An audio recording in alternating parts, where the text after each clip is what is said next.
Salam sejahtera dan salam satu Malaysia. Saya mengucapkan kepada Puan Hamidah dan rakan-rakan sekalian. Kami dari Kumpulan 6 ingin membentangkan tugasan kami yang bertajuk Akta Tanggungjawab Fizikal. Sebelum memulakan bentangan kami hari ini, saya ingin memperkenalkan ahli kumpulan saya iaitu Tirna Wakarsu Anak Perempuan Madhavan, Punita Anak Perempuan Subramaniam, Amuta Anak Perempuan Subramaniam iaitu saya, Irniza binti Ismail. Kumpulan kami akan membentangkan tajuk ini secara mendalam.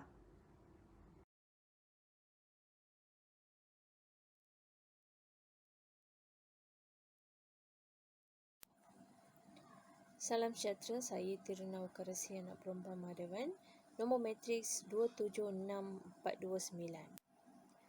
Malaysia adalah sebuah negara yang bersistematik dengan pelaksanaan banyak akta-akta yang berkuasa dalam bidang kewangan, pertahanan, pendidikan, hal ehwal luar dan lain-lain seperti yang termaktub dalam Perlembagaan Malaysia. Di antara akta-akta yang dilaksanakan oleh Kerajaan Malaysia, salah satu akta yang amat penting untuk menangani masalah kewangan negara adalah Akta Tanggungjawab Fizikal atau lebih dikenali sebagai Fiscal Responsibility Act. Ia adalah sebuah cadangan yang dikenalkan oleh pihak kerajaan untuk diperuntukkan pada tahun 2021. Akta ini amat penting untuk negara kita dan juga masyarakat kerana ia dapat mengawal perbelanjaan negara, iaitu dengan meningkatkan tadbir urus secara cekap bagi mengurangkan pembaziran sumber dana negara. Akta ini dapat menyeimbangkan antara perbelanjaan kerajaan dan perolehan cukai negara. Pelaksanaan akta ini dipercayai akan mengurangkan risiko muflis kepada negara.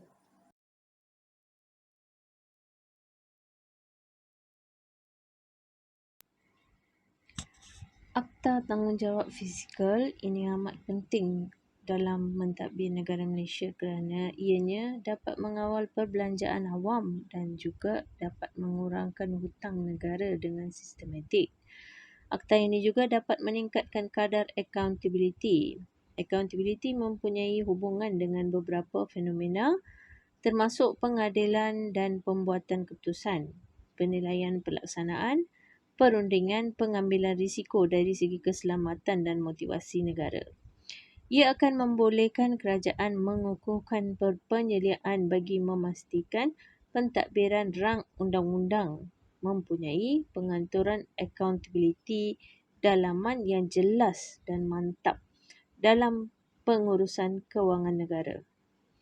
Pelaksanaan akta ini dapat meningkatkan ketulusan kerajaan dalam menguruskan jangkaan hala tuju belanjawan serta secara tidak langsung akan meyakinkan pelabur dan juga akan memberi kepercayaan kepada negara kita dengan mengatasi masalah kewangan. Akta ini amat penting kerana negara perlu mengatasi semua masalah-masalah dengan penuh dedikasi dan memberi kehidupan yang tenang kepada generasi yang seterusnya.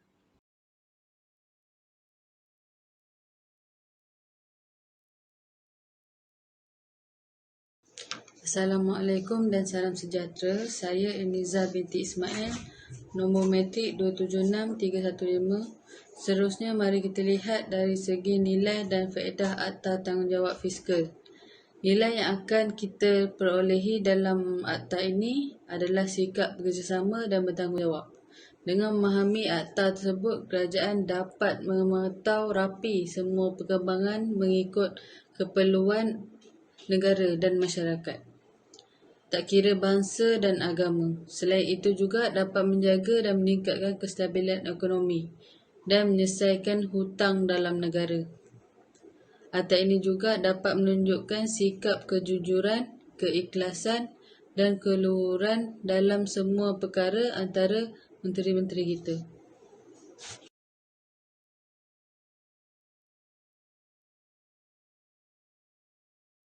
Seterusnya, cabaran yang dihadapi oleh negara. Malaysia juga akan menghadapi cabaran dari segi ekonomi yang dapat kita lihat dari sudut yang luas, di mana diaplikasikan dalam ekonomi global. jika mahu bersama, contohnya, tidak semua yang akan bersetuju dengan cadangan tersebut. Contohnya, pihak pembangkang dan pihak-pihak lain akan menentang cadangan ini. Hal ini akan berlaku disebabkan kutipan hasil yang rendah manakala pembelanjaannya tinggi. Sekian, terima kasih.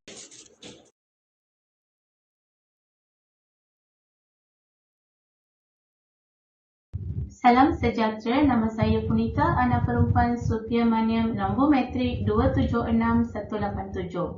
Seterusnya kita fahamkan di sini tentang perbandingan pelaksanaan akta.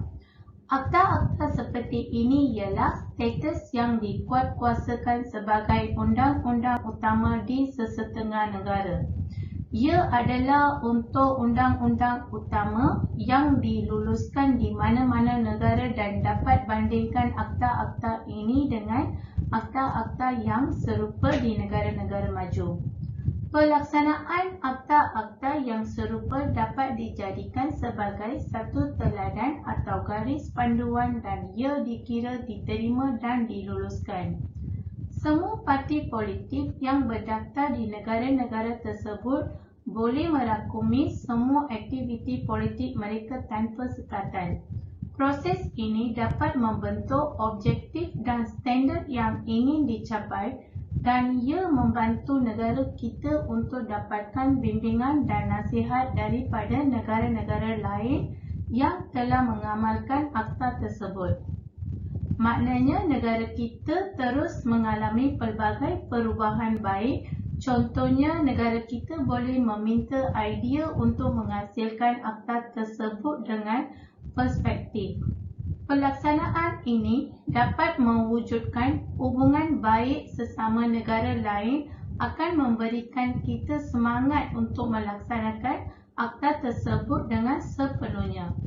Contohnya, jikalaulah kita menghadapi sesuatu masalah yang tidak boleh diselesaikan oleh kerajaan, Malaysia boleh meminta bantuan dan cadangan daripada negara-negara lain yang mempunyai pelaksanaan akta yang serupa.